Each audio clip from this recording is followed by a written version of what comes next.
안녕하세요. 오늘의 사연자 소개 부탁드립니다.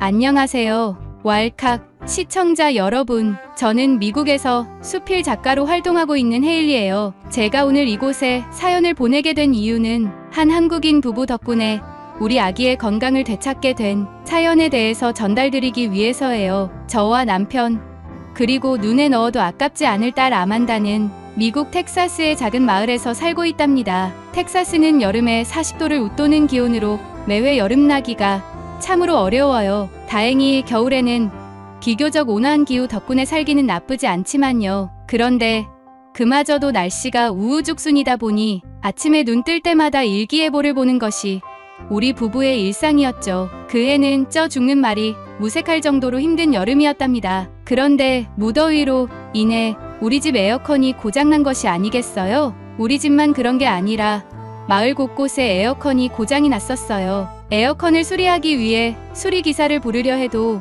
다른 집들도 고장이 나 있으니 그 순서를 한없이 기다리기만 했죠. 우리 부부는 성인이기에 어떻게든 버틸 수 있었지만 신생아인 아만다는 버티는 것 자체가 힘들었나 봐요. 딸의 몸에서 점점 이상 증세가 발생하기 시작했거든요. 처음 아만다의 몸이 너무 뜨거워 저는 남편에게 말했어요. 에어컨을 빨리 수리하지 않으면 아만다의 건강에 문제가 생길 것 같아요. 어떻게 좀 해봐요. 남편은 아이의 몸을 만지고 화들짝 놀랐습니다. 얼른 얼음물에 담근 수건을 가지고 와 아이의 열을 식히려 했죠. 하지만 그것은 아무 소용도 없었어요. 점점 고열로 인해 아만다의 다리나 복부 등에 근육 경련이 발생하기 시작했죠. 그때는 병원을 가야 한다는 생각조차 못할 정도로 급박해서 아기를 뒤엎고 얼른 자동차로 달려갔어요. 간신히 차 에어컨을 틀어 임시방편으로 아만다의 증세가 호전됐어요. 하지만 우리 부부는 또 아만다가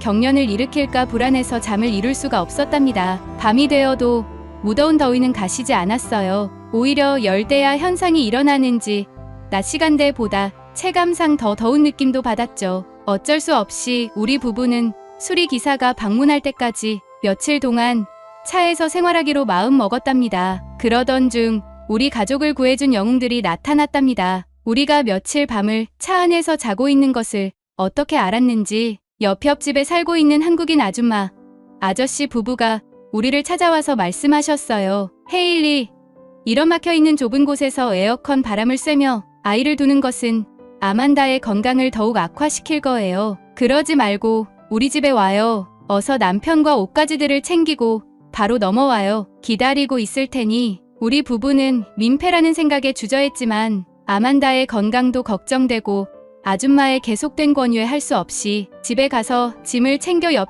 집으로 향하게 됐습니다. 그런데 그 한국인 부부 집의 에어컨은 잘 작동하는 게 아니겠어요? 놀라서 물어보니 아저씨께서 직접 고쳤다고 하더라고요. 아저씨는 말씀하셨어요. 에어컨이 고장났으면 나를 부르지. 미안하네. 아기도 있는 이웃집인데 내가 신경을 못 썼구만. 알고 봤더니 아저씨는 손기술이 좋아 한국에 있을 때 다양한 난방기구들을 직접 수리하셨다고 하더군요. 하지만 수리하려면 시간이 필요하니 당분간 우리 집에서 지내는 걸로 하게. 아저씨의 따뜻한 배려의 말에 우리 부부는 감동을 받았습니다. 그리고 한국인 부부만의 더위나기 비법을 우리에게 전수해 주었어요. 한국은 예로부터 사계절이 뚜렷할 뿐 아니라 여름에는 무더위, 겨울에는 혹한의 추위를 나는 나라라고 했어요. 그러면서 여름에는 이 죽부인과 등등거리 옷이 최고라며 그것들을 들고 부엌으로 나오셨죠. 오늘 밤은 죽부인을 빌려줄 테니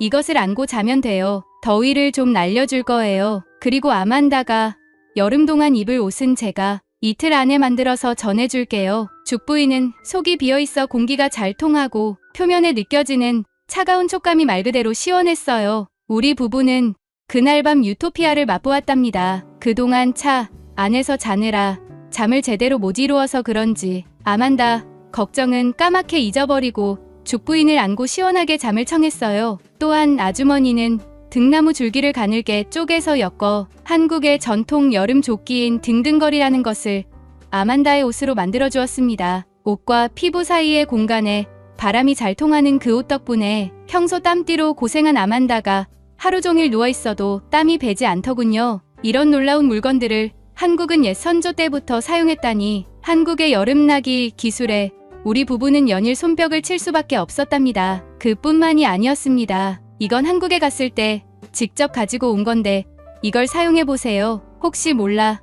내가 몇 개 더 구해왔어요. 이렇게 말씀하시면서 선물로 건넸던 것은 아이스팬이라는 것이었습니다. 전기 걱정은 하지 않아도 돼요. 최근에 한국에서 제작된 신규 방식의 선풍기인데 전력을 거의 먹지 않기로 유명한 제품이에요. 그것과 함께 목 전용 듀얼 선풍기도 주셨어요. 굳이 손으로 들고 있지 않더라도 목에 걸어 놓으면 목양 옆에서 자동으로 선풍기 바람이 나오며 자연스럽게 시원해지더라고요. 이런 실용적인 기술로 만들어낸 전자 제품이 왜 우리 텍사스에는 널리 퍼지지 않은 건지 속상하기도 했죠. 저는 이런 더위나기 선물을 준 한국인 부부에게 오랫동안 보존해 온 우리 집안의 와인을 선물해드렸답니다. 우리 4명의 부부는 그 와인을 저녁에 같이 마시며 수많은 대화들을 나눴답니다. 참 생각이 깊고 열려있는 마음을 가진 중년 부부시더군요. 왜 이런 이웃과 이제서야 친해진 건지라는 생각이 들었답니다. 아,